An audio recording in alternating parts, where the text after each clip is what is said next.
Welcome to the Strokecast. A Generation X stroke survivor explores rehab, recovery, the frontiers of neuroscience, and how to peel a banana with one hand.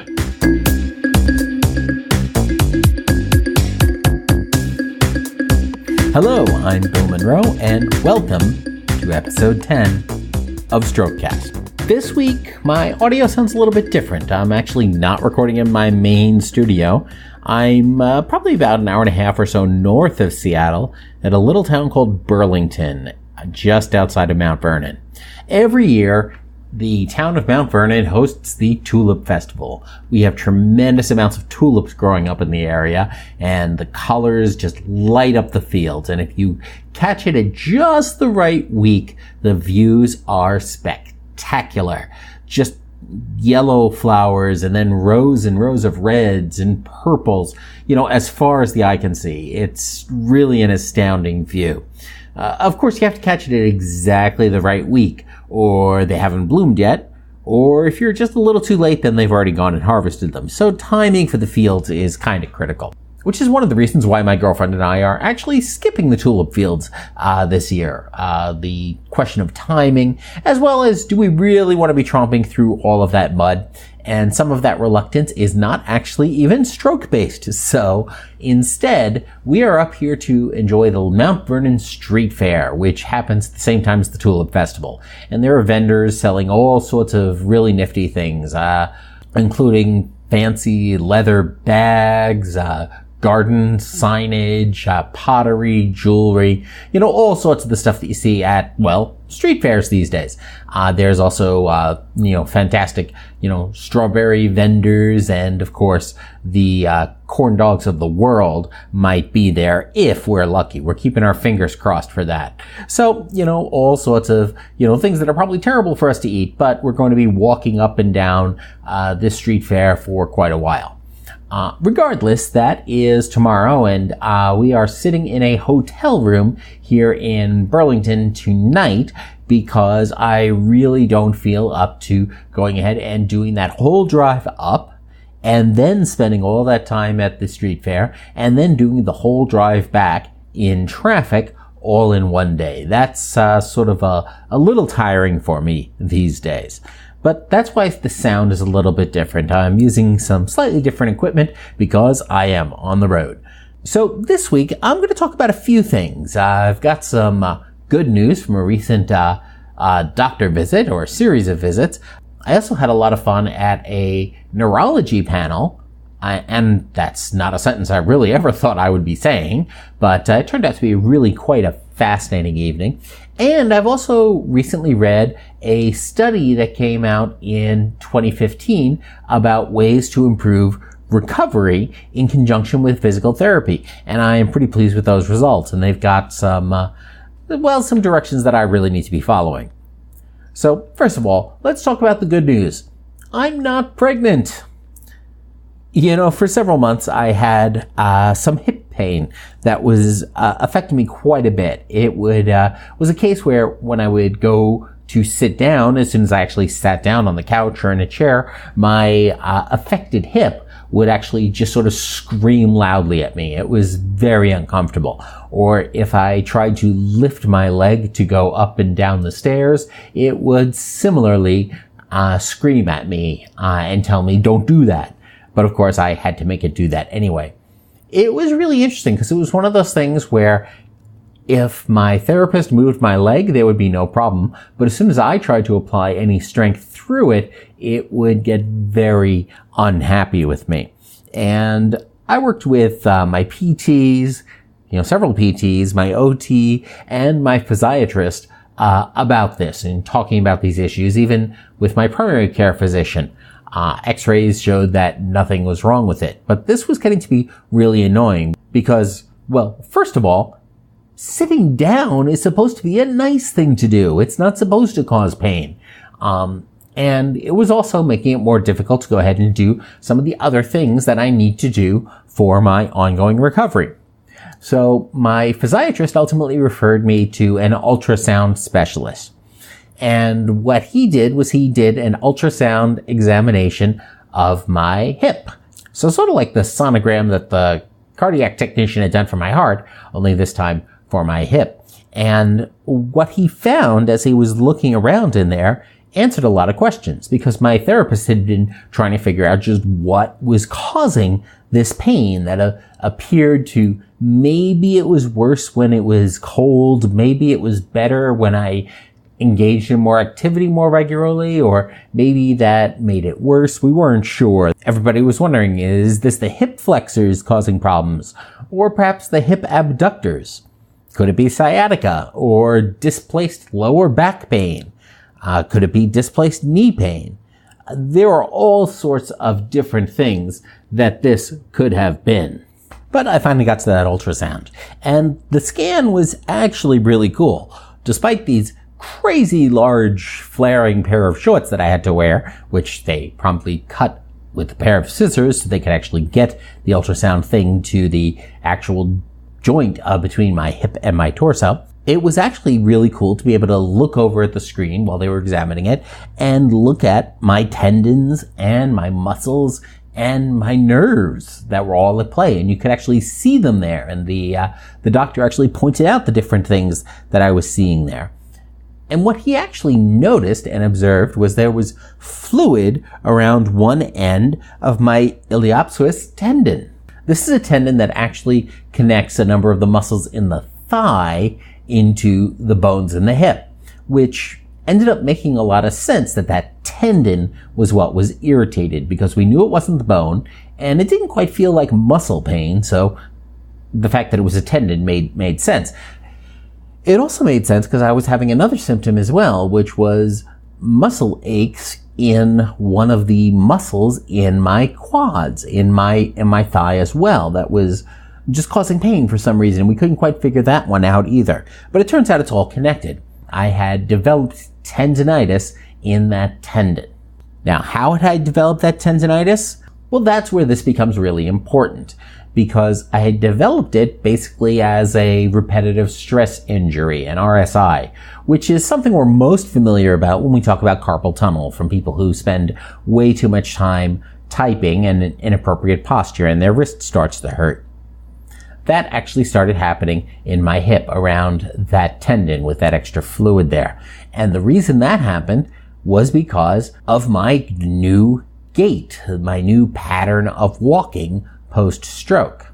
You see, as I walk, I tend to lock my affected knee before I land so that I don't hyperextend it, and so that I have the stability I need to go ahead and take my next step. Now, that's also something I'm working to address and improve and get rid of that modified gait. But it also means that as I walk, I end up lifting my hip and swinging my affected leg out to the side. And all of this extra motion is, yes, it's functional and it gets the job done, but that's not quite how the body was designed to walk and how the body is designed to accommodate all of this motion. And over time, that ended up irritating that tendon. So while I ultimately do say and do stand by the idea that my main problems are all in my head as a result of the stroke, I don't have a good connection to that leg through my head, this is a secondary problem because I didn't have that good connection and because I was walking in an awkward manner, I ended up doing some further damage. So now that we had a cause though, we could actually go ahead and do something about it. So what they did was they actually gave me a steroid shot. So I think this means that despite the kinesio tape my OT used to put on my shoulder, I am no longer eligible for the Olympics. The doctor went ahead and got a really large needle and injected that into my hip as we watched it on the ultrasound, which was also really cool to see this needle actually coming in there to inject this steroid to relieve this pain. Now, the solution wasn't immediate.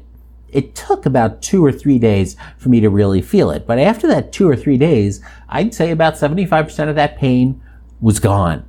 And that makes a huge difference. It's not a permanent solution. Eventually, I'm going to have to go back for another injection.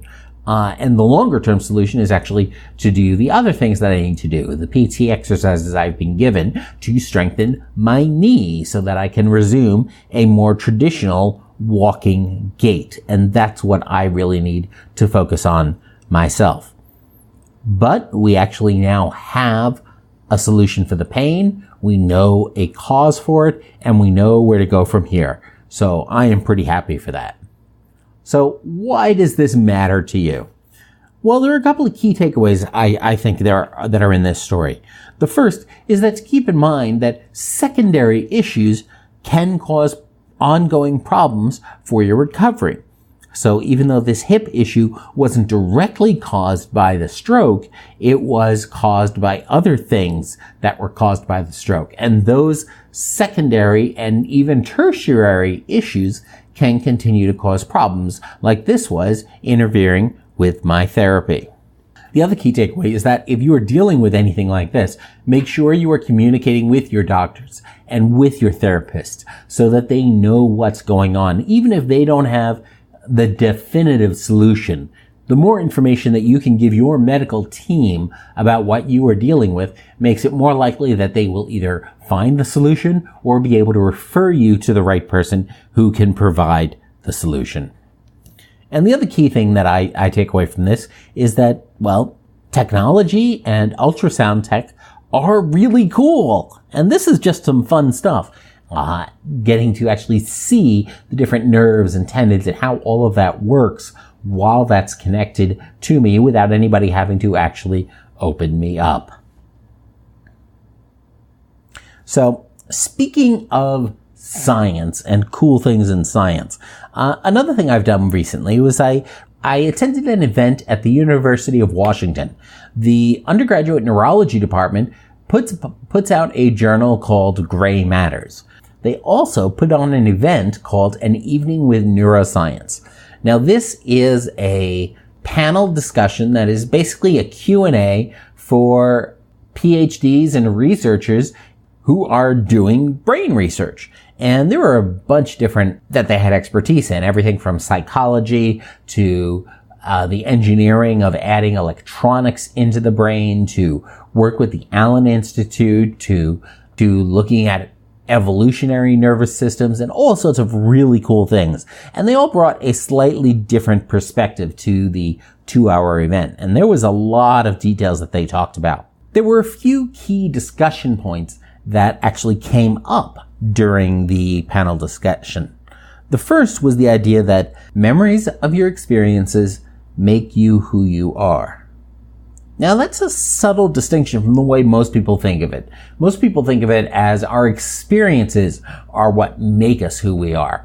But in reality, it's our memories of those experiences. It's how we look at the information about those experiences, the sensory input we had when they happened, and how we reacted and what we thought at the time. Our memories of that is what really informs what we do with that and the results that come from each and every experience that we've ever had. Because we don't have a way of evaluating the actual concrete experiences that we had. All we have is what we observed of them through our own senses and through our own mental processing, which hopefully is very close to the reality. But ultimately, it is not the reality. It's our interpretation of the reality. And as soon as the moment has passed, it is our memory of our interpretation of the reality. And I thought that was really interesting to hear about. Another key point that came out was that the brain developed out of movement. From an evolutionary perspective, before movement was something our ancestors were doing, they didn't need nearly as much brain. For example, if we never move, then we have no need for proprioception, the idea of understanding where we are in space and where our limbs are in space. It's simply an irrelevant sense to have. If we have no movement, then we don't need to develop functions in the brain to actually control our limbs and go ahead and move them. It's simply irrelevant to existence. If we have no movement, our other senses become less relevant as well. They don't need nearly as much detail, where our view is not going to change without movement. The things we hear are not going to change without movement. The things we smell, again, probably not going to change a whole lot without movement. I mean, sure, our environment can change around us, and that can involve sensory input, but if there is no movement, then a lot of that other stuff doesn't need to develop. What's interesting here, and what I think is especially relevant to those of us dealing with movement challenges, is that a lot of the physical and occupational therapy we do involves repeated movements, involves moving those limbs, doing specific actions to go ahead and create new pathways within the brain, new connections within the brain, and to reinforce those patterns in our brains, to replace the ones that have been damaged or destroyed by the stroke. And that's one of the reasons why doing those movements hundreds or thousands of times helps with our recovery. Not only at the basic level of giving the brain something to memorize, but it really goes back to the core of how the brain developed thousands and millions of years ago. Movement is so essential to the function of the brain and to the development of the nervous system that when we lose functionality and when it's damaged, movement becomes an important tool to help repair it. Another thing that we talked about in that session was that when we dream, and our dreams are happening in the higher levels of the brain is actually commanding the body to go ahead and do those movements. It's perfectly natural. If we are dreaming that we are reaching out, our brain is actually telling our arms to go ahead and reach out, or part of our brain is telling our arms to do that. The brain stem, the more basic core functions of our biology, goes ahead and stifles that movement and inhibits that movement. In dreaming, the brainstem inhibits all movement. I find this to be a very interesting concept to explore and to think about, because as I deal with my own recovery, in my dreams, sometimes I am in a wheelchair, but I have two fully functioning arms to push me around, and my left arm works perfectly well in those dreams. In other dreams that I have full physical movement, just like I did before the stroke. And so my higher brain still has these memories of using these limbs and of moving them around, and is actually sending those commands down through my body to try and make them happen. Of course, the brainstem is putting a stop to that. But this gets me thinking, and not necessarily in an actionable way, about how important it is that the rest of the brain does remember that this movement is possible, that this movement is supposed to be happening.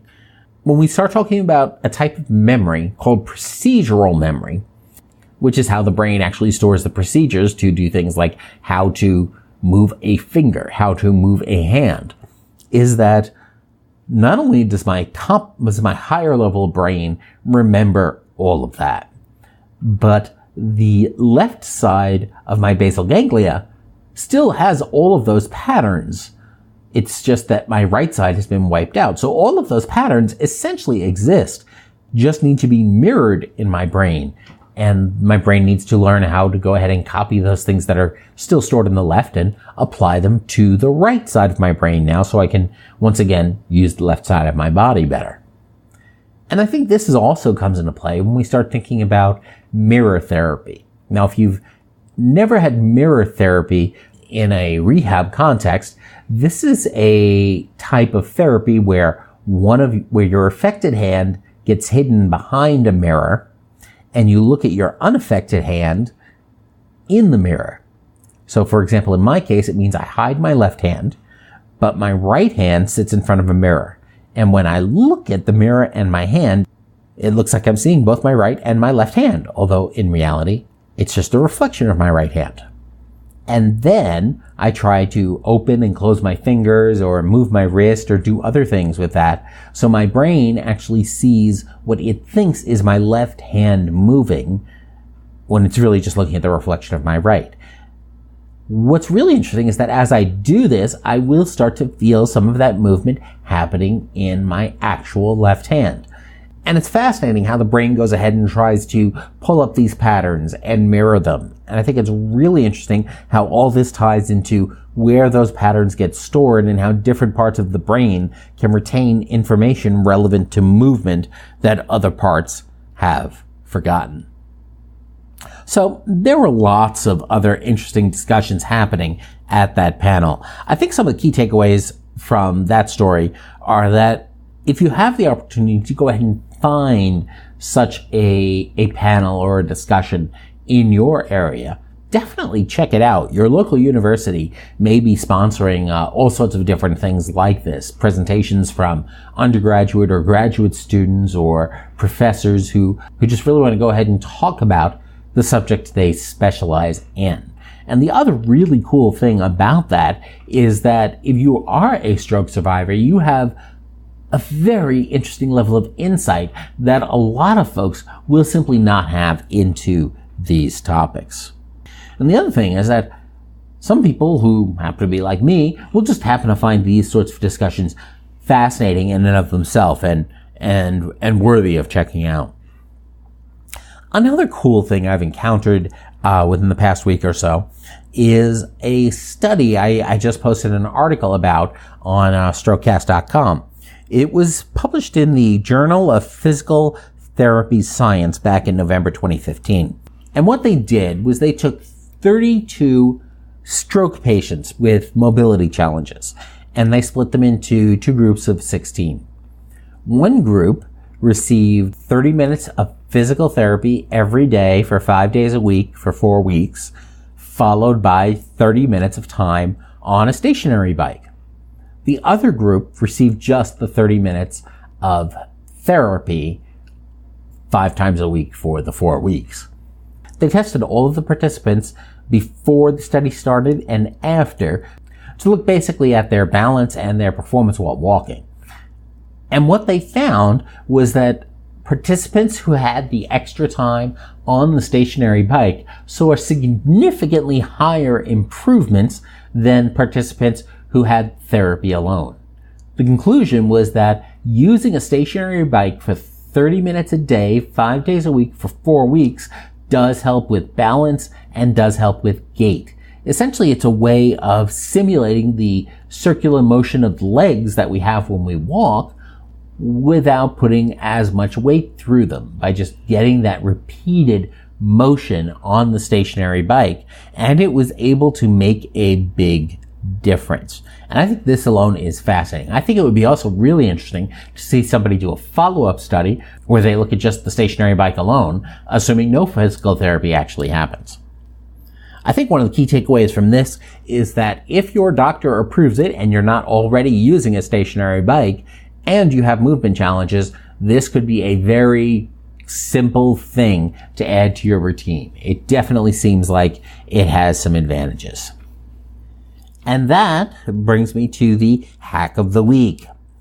This week, I have been getting out and about a lot with the girlfriend because we have been going out and playing a lot of Pokemon Go. Pokemon Go and Ingress are both two popular games on smartphones. Now, what makes them different from many games that are out there is that these games actually require you to go places in the real world. It ties into the GPS or the location of your phone. So, for example, to do some tasks in this game, we have to go to various points in Seattle, like the park that is up the street from where we live, or a few blocks further to a coffee shop where there's a lot of different activity. And then you do things on your phone in that place. You capture cute little critters, or you perform tasks. What's great about this for those recovering from stroke is that it actually gives you a reason to get up and get out of the house every day. We know we're supposed to go ahead and do the activity. We know we're supposed to go ahead and do our exercises. And we know we're supposed to go out in the real world and walk around and do different things like that. But sometimes it's easy to go ahead and skip it. Games like this actually give us an incentive to go ahead and make it happen. And we don't have to spend money to do it. It's not like we have to go to the store to give us an excuse to go out walking. And as we hit more of the spring weather, especially here in the Northern Hemisphere, it's that much more pleasant to go out, walk around the neighborhood, then tap on your phone screen a little bit. So check out Pokemon Go if you're looking for a good excuse to get out of the house and go do some stuff. And that's it for this week. If you find yourself having some sort of pain in your hip, your knee, or anywhere else in your body, make sure you talk to your medical team about it and keep talking to your medical team about it to see if they can come up with a solution that will eventually make things better for you. Go ahead and find some local events or groups so that you can learn more about the brain and other really cool things that happen with neurology. Consider adding an exercise bike to your routine if your doctor approves. Be sure to subscribe to Strokecast in your favorite podcast application. And as always, don't get best, get better. Thanks a lot. I'm Bill Monroe, and I'll talk to you next week.